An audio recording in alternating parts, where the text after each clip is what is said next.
Hello, hello, this is Kathy Peck coming to you from Wichita Falls, Texas, and today I am sharing a card made with the Delicate Dahlias stamp set. If you've been paying attention to Sale-A-Bration, which is going on right now through the end of September, this is one of the stamp sets that you can get for free with a qualifying purchase. This stamp set is gorgeous. I love it. When I first saw it in the Sale-A-Bration brochure, I wasn't sure that I would want it, but I decided to give it a try, and I really am glad that I got it. I'm just so sad that it's not in the annual catalog, because it should be. It's just gorgeous, and it is a distinctive stamp set, which means that the solid images have light and dark spots, which give it a little bit of character. And it's also a two-step stamp set, which means you can stamp this solid image and then the lined image over the top, and that's what I'm going to do today. And let me show you the card that we're going to make. This was a card that I made for a swap group using this, and I think it came out really well.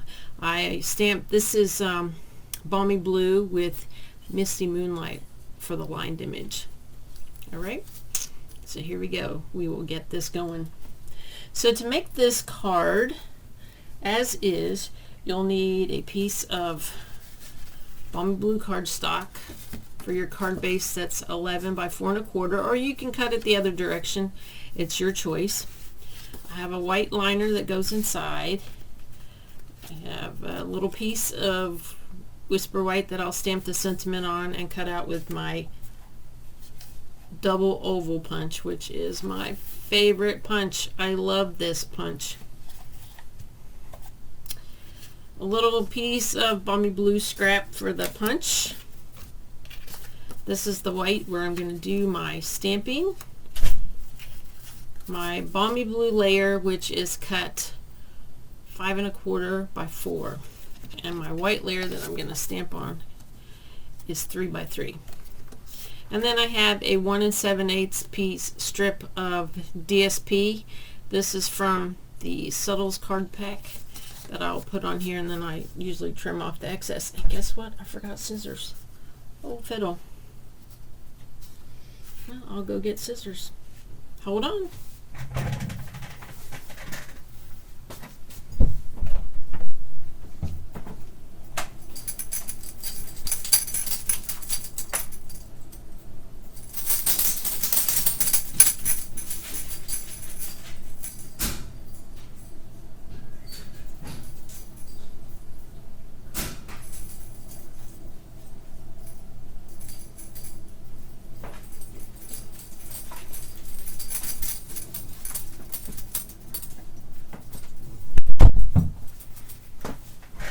Okay, leave it to me to leave something behind. Got my scissors here now. Alright, so what I want to do first is the stamping, and I will tell you, if you have a Stamparatus, it makes this a lot easier. And I've already set it up, and here we go. I just stamped on here. I knew I wanted to put my 3 by 3 in the middle because I used the grid paper that comes with it. I'm going to secure it at the corners with my handy dandy magnets, making sure I leave enough room. Alright, and the first thing I'm going to do is ink up this stamp with Balmy Blue. And this is the solid stamp. And like, I can see that it has light and dark spots here. I don't know if it's coming across very well on the camera, but you can see that in there. And here we go. And give it a nice press.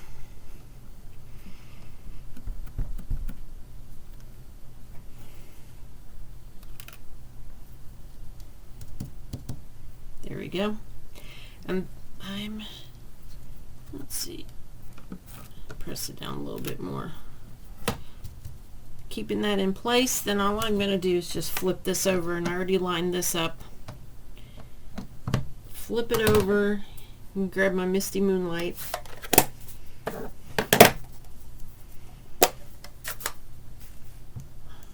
like that name for a color, Misty Moonlight.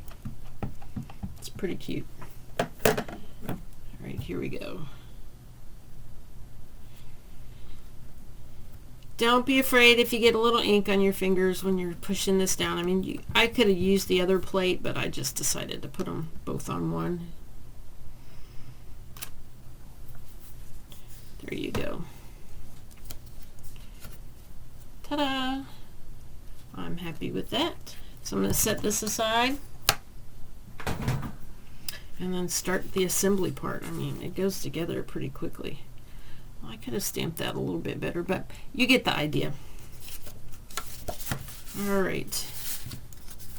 You need some glue. This goes together fairly fast after you get the stamping done, if you can get your glue to come out. Ooh, that's a lot of glue. That's okay. Just wiggle it around here and it'll spread around. You just want to center this, eyeball it, centering it at about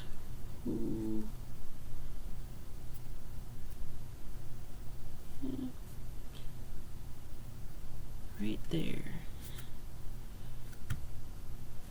Right there, about 1 inch on each side. Okay, and I'm going to trim off this excess with my little snips here.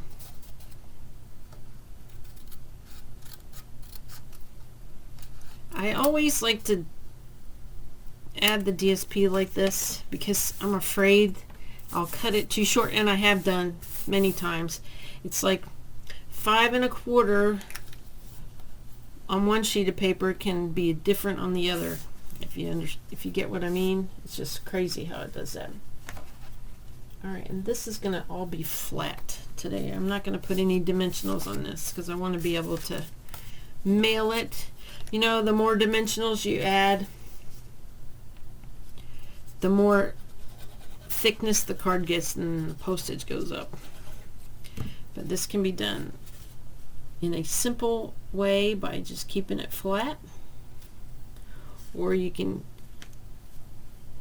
jazz it up a little bit and give it some dimension. But today we're keeping it simple.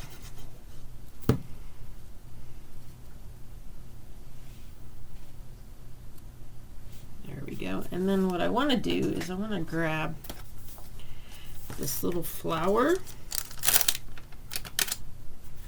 from the stamp set, and with the balmy blue I want to stamp on that liner piece. I always put a liner in my cards. It's just a habit. Even when I get a swap card, if it doesn't have a liner in it, I'll put a liner in it before I either give it away or send it off to someone. I do make a lot of cards. I swap a lot of cards, so I have a lot of excess cards. So I donate those to churches. I send some to an animal shelter in Pennsylvania through a friend that lives in Pennsylvania. It's a no-kill animal shelter, and they sell the cards to raise money to help take care of the animals. There, that's my liner. Now let's do the sentiment. The sentiment I'm going to use is going to be, I'm going to use this "Thank You Kindly." I like that. Alright. Oh, there we go. Thank you kindly, and it's going to be in the Misty Moonlight. I want it in the darker ink.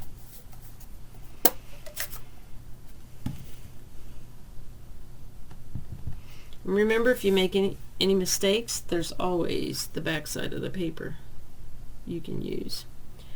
Since I'm using a punch, this doesn't need to be directly in the center.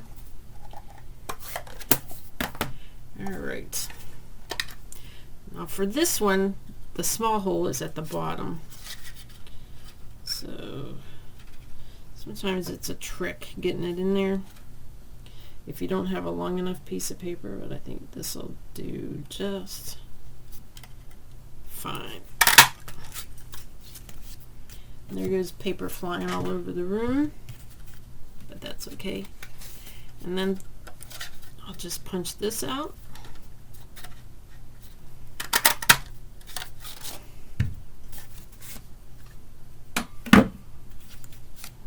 go. I'm just going to stick a little bit of glue here. And again, this is really quick. Once you get your paper cut, stamp your one image. Having the Stamparatus makes it go quick. Oops. Something's gone funny with my computer here. Here we go. It's nice if you have a Stamparatus too, if you want to make a lot of these. Like when I made these for a swap, I had to make 10 or 12. And so I went ahead and set up my little assembly line, cut everything first, then I did the stamping, and then I put everything together. Alright, so this is what I would call the casual version, and this version would be my avid version, where I've stood it up a little bit with dimensionals, added a little embellishment. And let me share with you some other cards that I got in swaps made with the Delicate Dahlias. They're really, really pretty. Close this up. Okay, this one came from, let's see, who's it from? Sandy Reed. This was in a star swap, and I love what she did here. She stamped the background of the basic white, and it looks like it might be soft suede or crumb cake, and then she stamped the flower and the leaves, and she fussy cut them out. And look, she used the same punch, and she added some champagne rhinestones. Just gorgeous. I really like this one. And this is done on the extra thick white cardstock. If you're going to make a white card using Stampin' Up, you want to use the thick white cardstock. And here's another one where the smaller flower was used to make a background, and this is from Beverly Jackson. She's on my team, or we're on a team together, and I love how she did this, and it's just gorgeous. I like this layout. I love the background stamp, the way she did the ribbon and covered it up. Gorgeous. And then she stamped a little bit on the inside. And this one is from Jolene Harmsbergs. Take that off of there. And again, she did the same thing. She made her own paper, her own DSP with the stamp, and she used the same punch that I used. This is really pretty. This is Rich Razzleberry. It's a gorgeous card. I love it. So again, that's it. This is the Delicate Dahlias, a free stamp set with a qualifying purchase during celebration. It will be available until the end of September or while supplies last. That's this particular celebration is like that. It's a while supplies last thing. So hopefully if you like it, you can get your hands on it real soon. So if you're watching this on YouTube, don't forget to subscribe to my channel. If you're watching this on my blog, go to the box in the upper right, the big green box, and you can subscribe so that you'll never miss a post. Alright, thanks. Again, this is Kathy Peck. I'm in Wichita Falls, Texas, and I was happy to share this with you today. Thanks, and have a great day. Bye.